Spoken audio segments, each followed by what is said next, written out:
For this video, we're going to take a look at 13 Bagua strikes, how to use them, where to work them to the body. So the first one is going to be the palm. The palm is the most prominent strike that we see in the Bagua system. There are variations of this, but for the first one, it's just going to be a single straight palm. Now, with the palm, you're going to have slight tension in it. It's going to be concaved. And the great thing about the palm is you can pretty much strike anything with it. You can strike bone, you can strike muscle, you can strike pretty much anything. Even if you're going to use it on the face or the head, it's a great weapon to have because wherever I strike, I don't have to worry too much because the palm just adapts to the surface. Unlike some of the other strikes we're going to look at, the palm is very universal. Not the best choice in everything, but it's not a bad choice. And it's obviously going to be a lot easier to use because you use your palms every single day. When we do this straight palm, it's going to be either punched out from the shoulder, almost like a jab or a cross, or it can be used as a swinging movement. So if it's used as a swing, this is more of a heavy hit. So if we're using the palm as a heavy hit, we have to swing it. There is no Fa Jing. The reason why there's no Fa Jing is because it's not really required because we can do that from a much shorter range as we punch it in. Because it's such a universal weapon, you can use it against guards and things like that if you're striking to the arms, and therefore you don't have to wait for the attacks to come to you before you attack. Now, if I'm going to use a big wide strike for a palm, all I'm going to do is set my body and just smash straight through it. So that's how I want to practice just the waist dynamics to try to build the power, and it can be thrown at any range. So if you think about a hook punch from boxing, it's going to be from guard. I'm not going to let it swing all the way out like we use it sometimes in the form. It's just going to be from here, and I can just throw that palm straight in. So you can imagine if I strike to the jaw, side of the head, anywhere around here, it's not a very specific strike. I'm just going to take out what's ever in the way. Now, very difficult to use the palm on things like necks because the high ridges of the jaw and the shoulder is probably more likely to catch it. So a very universal strike and also very easy to condition and also very, very usable without doing much training on it at all. For the straight palm, when we're throwing it out like a punch, again, the target areas are exactly the same. If I hit the bridge of the nose, it's not going to affect my palm too much. It's not going to be too uncomfortable. If I hit the cheek, hit the ear, anywhere I want to strike. But with this one, because it's more of a short range thing, if we have the distance, by all means use a punch because the punch is a lot more solid. Unless, of course, you are not conditioned, then the palm's a good alternative. But if you can punch, punch. Now, if we're going to strike with the palm, again, like I said, if it's straight, it's going to be Fa Jing because we want to be in this kind of clinch position here. We want to be in a close range trapping place. So somewhere where the punch is going to be quite hard to get in, we want to give ourselves a few extra inches by just chambering the wrist backwards, which means that I can strike into the jaw, into the eye, or anywhere from here, do my damage until I can get a little bit more room to finish off. Okay, so this is going to be with Fa Jing. So from here, there. I want to generate that power at a very short range. If I have the option of a longer range straight palm, I might as well use a punch because it's going to do more damage on impact. So for the second strike, we're going to use the back of the hand. Now, we have a very specific striking area with this. It's going to be from the middle knuckle, or the knuckle from your middle finger down to your little finger, and it's going to be that triangle piece there. Reason being, if you put your fist onto a flat surface this way, you'll notice that it will rock, in most cases, on the middle knuckle. So you might have slightly flatter knuckles than myself, but the middle knuckle is usually the one that protrudes. So you have two surface areas. You have the one on top, and you have the one below that middle knuckle. Now, as we're using this strike, because it's quite difficult to get the hand into position to use it, we see it in things like the monkey form. So as we strike with it, we're going to turn the hand all the way over and we generate the power with this spiral, okay? So you can, for anybody who's new to using this strike, yes, it's very unconventional and it's probably only got very specific striking areas. But you can generate a lot of power, and if you condition it, it's a great weapon. So from here, again, we're going to use this as Forearm Hinge. So we're going to smash it just from there. That's going to be straight across those 3 knuckles. Now, as I'm using it, this is one of the targets we can work to is the neck, because it fits in quite nicely, especially towards the back where the ridges are a lot smaller. We can use the flat of the striking surface on the temple, because that fits quite nicely here. But you have to be quite careful, because if you catch things like the eyebrow's quite sharp on the skull, so that's not going to work so well. On the body, it's not going to work very well either, simply because it's quite a wide surface area. If I'm striking to the top of the chest, you'll find that because the muscle's fairly soft, it's going to cushion that blow, so we need something a bit sharper. So that strike is mainly for the neck and the head, but again, you have to be very particular about where you strike with it, because again, if I hit around to the front towards the teeth or the nose or the eye sockets, you're going to hit a very uneven surface and you'll probably do yourself more damage. So the back palm 2 knuckle version that we have is going to be the other side of the back of the hand from the one we've just had a look at. So this is going to be the triangle between index finger, middle finger, and the base of the wrist. So a small triangle portion here, a little bit easier to fit into gaps. Again, something that we see quite a lot with the monkey form. We see it in some other striking sequences, like the Wudang hand weapons, for instance. So I want to go to the temple, but instead of bringing my elbow in, I'm going to roll my elbow out. So this will be almost going round the long way to hits. So if Mukesh has his guard up like this, then as I hook, I can pull up and then strike into the temple here, or even into the back of the neck. So it gives me more range than the previous one we looked at, okay? So if we just work this on a pad, again, this is going to be a much longer range weapon. And again, be very careful when you're practicing these to start with, because your wrist is in a very awkward position. Obviously, once you've trained it, you can put a lot of power behind it, there, and you can swing it so it goes right into some of those soft areas. So you can see you can put a lot of body mechanics into it and really generate the power as long as you're comfortable with the placement. Okay, the next one is going to be the chop. This is a very universal hand position. It's called various things in different martial arts. In Wing Chun, they call it Fun Sao. But it's just this outward chopping movement we're going to use from the base of the little finger all the way down through this fleshy part at the bottom of the hand. Now, the nice thing about this is that it does have a relative amount of cushioning to it. We can condition it very easily, so we can use the iron palm bag, and many arts use this in very different ways. Now, the nice thing about the chop is that we can articulate the wrist to fit various targets, and because it's got a very slim profile, it means that we can strike into necks so easily that this is probably going to be your preferred weapon. For striking, we can even hit the ribs. We have enough support in the hand to strike into the ribs and really kind of crack into gallbladder 24, liver 13. Even from the front of the body, we can hit into the CV meridian. On the chest, we can hit downwards with the chop.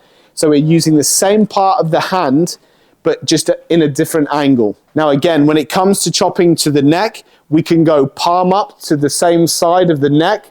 We can turn the palm down for the opposite side of the neck. We can hit anywhere on the side of the head, because again, we have some cushioning to that movement.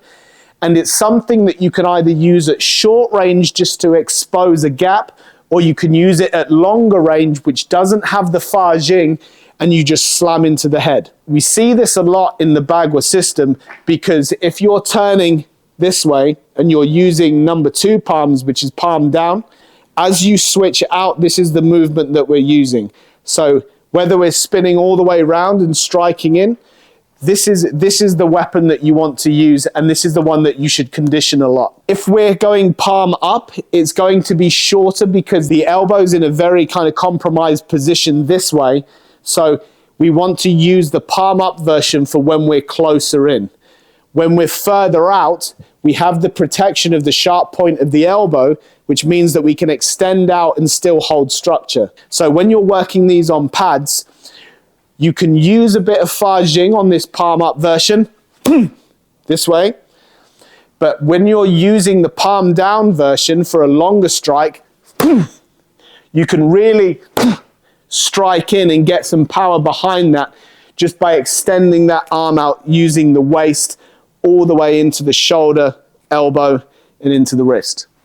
The next one we're going to look at is the bear paw. We're going to squeeze the middle finger slightly further out. That's going to be its own specific weapon. But the idea is we want to hit with the flat part of the middle knuckles. So it's going to bridge between the base of the palm and the middle part of the fingers. So as we're striking the mitt, it's almost like a slap, but you're going to close your hands up.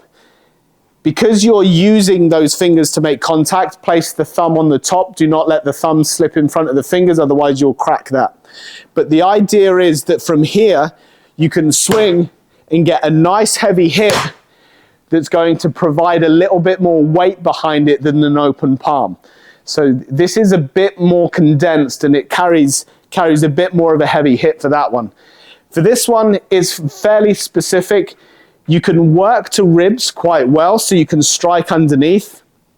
You can strike to the temple, or you can strike to the jaw, but you'll find that it won't fit into the neck.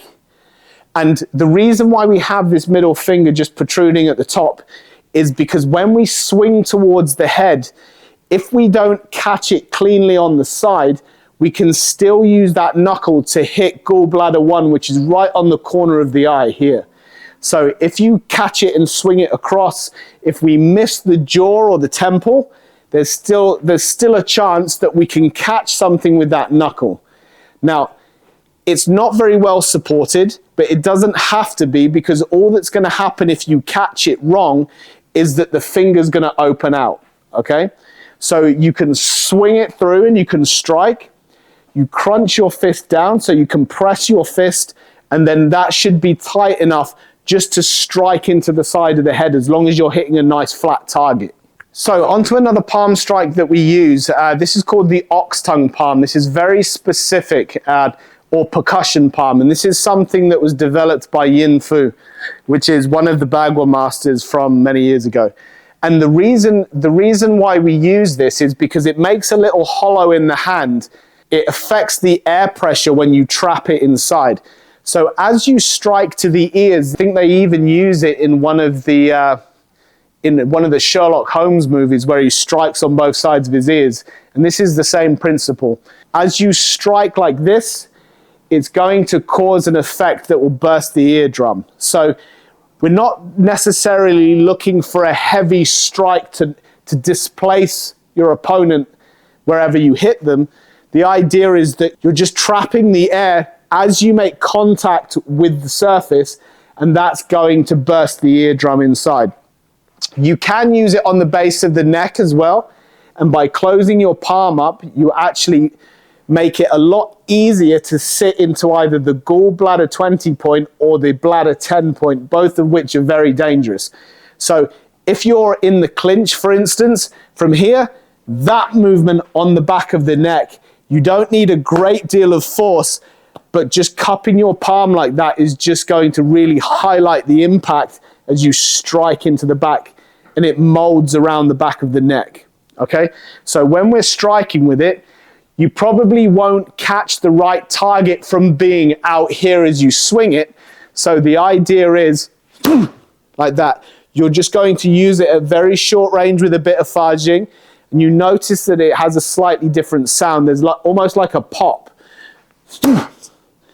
So it's a nice hollow connection where you're hitting with the fingertips, the base of the palm and the side of the thumb. And it's going to go at really short range. And again, the main target is the ear, but you can use it to the back of the neck as well. Okay, so this is one that we see in lots of martial arts again. Not a particular favorite of mine because I think it's far too risky to use. But this two-finger jab, it's something that holds much more relevant in the healing arts, Dimak, and the kind of other skills that come with the Bagua system. You can technically use the double finger jab. Now, eyes kind of works, though I wouldn't recommend that you go for both eyes at the same time. Just aim for one, and hopefully by doubling up the fingers, you're going to catch one finger in the eye. But it's also very difficult to try to condition, because as the pads here, I can't hit very hard without that becoming quite an issue for the structure of my fingers. Now, if I was to put the same kind of force as a punch, my fingers would either collapse or break. So that's why, even though you see applications where you're doing 2-finger jabs to the neck, again, like I said, to the eyes, some people like to say you can use it to the solar plex and stuff, though you're much better off using a punch or some other kind of weapon that's not going to put you in such a vulnerable position. For this one, this is a slightly strange one that you're going to, that you might not have seen before. And basically, we have what we call a pisiform bone, which is right on the bottom of the corner of the wrist. Okay, so it's on the palm side. It might not be pronounced pisiform, though my Latin isn't fantastic. And if you push just down into the opposite side of the thumb, but again on the base of the wrist, there's a small protruding bone. Now, the reason why this is a good one to use is because, especially if you're striking to pressure points and using it for Dimak, you can just really focus the power from the whole hit right into that specific point. Now, again, in a self-defense situation, you probably won't get to choose too much. You just get to hit with whatever's presented. So if we pick a point on the chest, so up into the stomach points, 15, 16, if I strike with a chop, it's quite a big flat movement. Again, the base of the palm is padded, which means that it does disperse some of the impact. Now, if you use the chambering of the wrist and just roll it through, you get a much sharper strike, which adds the pain response more than just the physical impact. Now, we try to use this to things like gallbladder 3 or the temple just up around here. Now, if you pop that in, you're now striking with bone. So you do have to be a bit careful, though that bone is very small and very dense, which means that it acts like a slightly lesser version of the tip of your elbow. The impact is going to be a lot heavier because obviously there's much less padding here. But again, you have to condition it, otherwise it's not going to work quite so well. As we use this movement, we use it in much smaller circles or in a straight punch in. Okay, and we just open up and chamber the wrist. So if I use the pad, okay, you want to have the palm facing down in most cases, because that way you're going to be able to just strike it in. So if you can catch the corner of the jaw, you're going to get a very similar response to if you hit gallbladder 3. It's going to be bone on bone, and then you're going to really feel that the kind of solid impact of the weapon rather than just the side of the hand. So for the next one, we're going to take a look at an elbow strike. This is a very specific movement that's used only in certain cases, though the Bagua system is the only place that I've seen it used as a strike. It's used as a functional movement in other martial arts. We're going to use the side of the arm. Now, again, you have to be quite careful at what targets you strike at, but the idea is there, it kind of acts as a setup to create some space for when you want to follow up. It's not much of a knockout shot, so it's not something that you can go up and smash somebody in the jaw.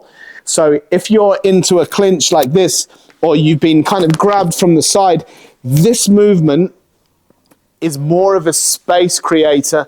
So as you bump out, you can then throw the punch. So you can do a little bit of damage with it, but anywhere around the ribs, around the chest here, and it just allows you to keep that hand high to guard yourself. So you're working that space, boom, into a much better strike to finish it off. For the whole section, we're going to look at forearms and how to strike and where to strike with them. So the first one we're going to look at is the radial strike, which is the inside or thumb side of the forearm. Okay, so when we're striking with this almost clotheslining movement where you can only really strike the body or strike across the throat. Anywhere else just puts it in too much risk of breaking, because your radius and ulnar, when they're not used together, are very weak bones, especially if you hit them in the middle, and especially if you don't have any conditioning. When you're using this, go from a short range, because that means that, first of all, the power is contained and you're not trying to follow through. Okay, so like this, you just want a very short range strike, though the weapon is obviously extended out. Now you would use that from here. So striking into the side of the jaw and the neck, and the forearm fits quite nicely. You don't want to strike high with this, because again, if you put your radius versus the skull is going to win it every single time. So you're more likely to crack your forearm than actually do any damage to here. But from here, the idea is that as you strike, it's quite solid and quite short. So you can practice into like an arm, because there's lots of flesh here to cushion the blow. Obviously, this isn't a great strike for you to do it on, but this is the movement here. But that across the neck is enough to do a lot of damage. The next one is going to be the ulnar side. And again, we have the same problems. This versus the skull is not good. This versus the neck is quite a good weapon, because again, it's going to be short range and you're going to wedge it, okay? With this one especially, you don't want to be swinging it sideways. That's what the chop is for. You can do the chop nice and close so you don't have to have the arm out. If you're using it on pads or you're conditioning, you're not slamming it in this way, because that way you'll do real damage. You want to use it on a surface that's slightly angled. So as you strike, you're striking and cutting through. So the power's going along the line of the bone more than it's going into the target, okay?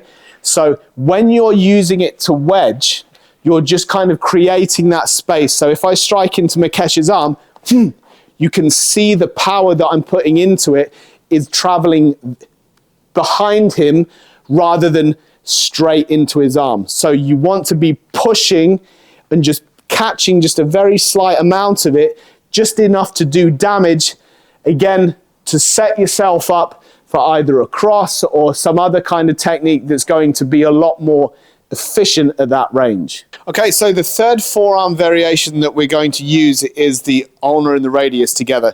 And again, we're not really striking the body. There are uses for it. This is more of a deflecting thing that we use against the arms. The arms are not quite as heavy. They're not quite as dense either, which means that when we're doing movements like the hinge, for instance, when this punch comes in, I can use my forearm to bump. Now, I probably won't do too much damage, because I'm firstly looking out for myself. I need to be able to defend myself before I start thinking to be too clever. So as soon as it comes in, that one's going to come up almost like a self-defense reaction. Again, like I've said in other videos, most of the time your hands are going to be down unless you know someone's walking towards you and they're going to punch, and then you can have a guard up. But for instance, if it's from the side and then Makesh throws a punch, and my first reaction has to throw something in the way. Now, I can't bring my hands up to guard because it's not quick enough. I just have to raise and go A to B as quickly as I possibly can. We can condition with them. So you're going to roll this strike over and you're going to use the forearm on the radius and the ulnar simultaneously. So again, like the other forearm ones, have a lot of space in between, and you're just going to roll your hand over and strike this one. Because we're using both bones together, we can use the impact going straight in, but again, this is a very light pad. It's unsupported. You can build up to heavier things, but just go nice and slow. So we're just going to just use that position just to stretch the muscles out, so we're going to get a nice flat surface as we strike in. It's a tool that we use when we absolutely have to. This is not a choice weapon. I mean, I can strike into the ribs, but again, if you can get into that position, you have other much more effective weapons. So really what you want to condition it for is for this hinge movement where we're just going to bump these punches offline. It also is going to help to condition your forearms for when you're taking punches on the back of your guard. So that's why we would want to use it.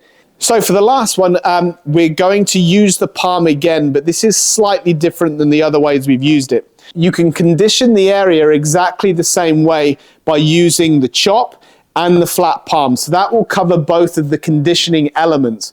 But just for using this strike, it's going to be a lifting strike where we use that bottom corner of the palm again, but it's going to be the softer area.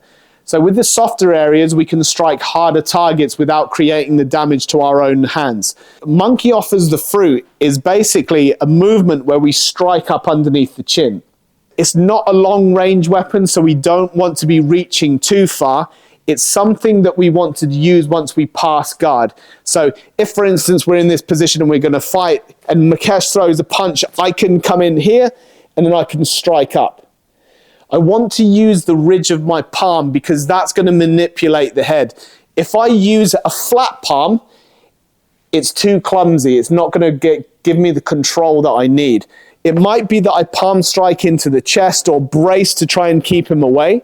But now from here, if I just turn the hand over, I can pop the chin and turn his head all the way around. Now, you might not gain the power enough to knock him out, but the nice thing about adjusting the position of the chin is that it controls the whole body. If I turn Mukesh's head sideways, and again, I want to free up my fingers, so I don't want to palm him into the face because it makes it clumsy for me to pick up.